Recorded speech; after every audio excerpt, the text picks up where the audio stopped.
Hello everyone, I'm that girl in China. Today, let's talk about why Chinese tourists don't always follow local rules. Recently, someone asked me a question under one of my videos. They said, why are there so many Chinese people who don't seem to follow local rules when traveling abroad? It's a fair question and also a very common one.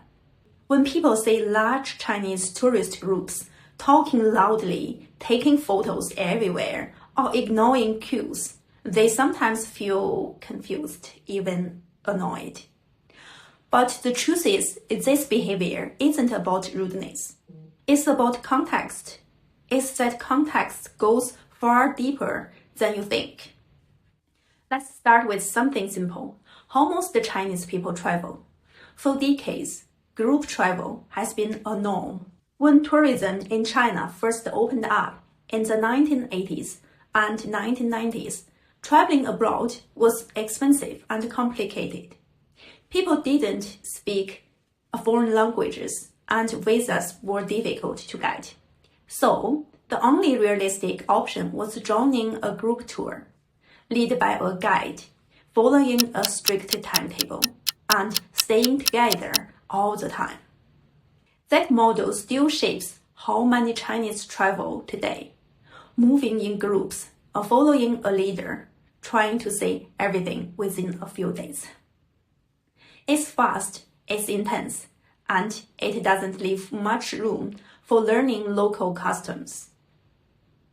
In China, being part of a group gives people a sense of security. It's not just about comfort, it's cultural. For thousands of years, Chinese society valued collectivism over individualism. Standing apart from the group often felt risky. So, even when traveling, many people still act as part of a collective. They do what others do, and they expected to be protected by that group identity. That's why you will often see Chinese tourists doing things together, even things that might seem inconsiderate to locals, like crowding around a monument for photos. It's not rebellion, it's a reflection of belonging. Now, let's talk about rules.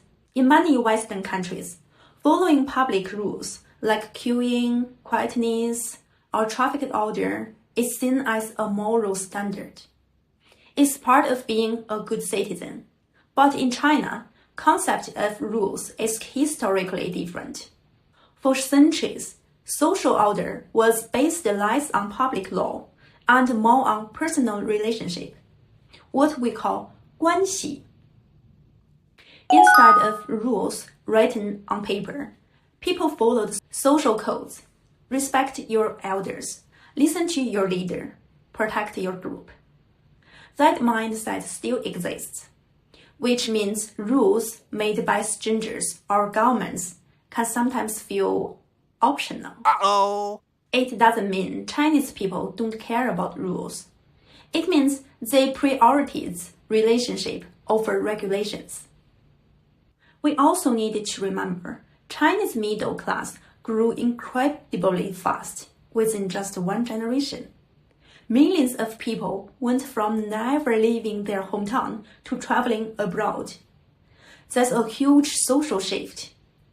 For many first-time travelers, the excitement of finally seeing the world outweighs the awareness of local etiquette. It's not arrogance, it's nuance. And when thousands of first-timers travel at once, misunderstandings multiply. At the same time, in recent years, younger, well-educated Chinese travelers behave quite differently. They research, they respect, they blend in. So, the stereotype is slowly changing. There's also sometimes emotional. China was once a very poor country. For decades, people couldn't even dream of traveling abroad. Now, they can. There's a sense of pride, even defiance. So, when some people don't adapt immediately to local rules, It's not because they look down on others. Because they have finally earned visibility. They want to be seen. They want to feel equal, and sometimes that expression can look loud. But things are changing fast. Today, Chinese travelers are more global, more aware, more reflective. They are learning that being respected abroad isn't about spending power. It's about understanding difference. In many ways, Chinese travelers are now redefining what cultural confidence means. Quiet, respectful, but still proud of who they are. So, why do some Chinese tourists seem to ignore local rules?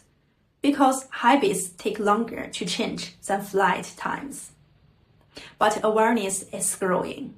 Understanding culture means seeing the story behind the action.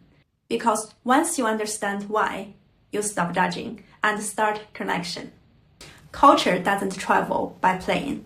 It travels by people. And we are all learning, one journey at a time. In the end, every small habit tells a big story about who we are. Thanks for watching, and I'll see you next time. I'm that girl in China.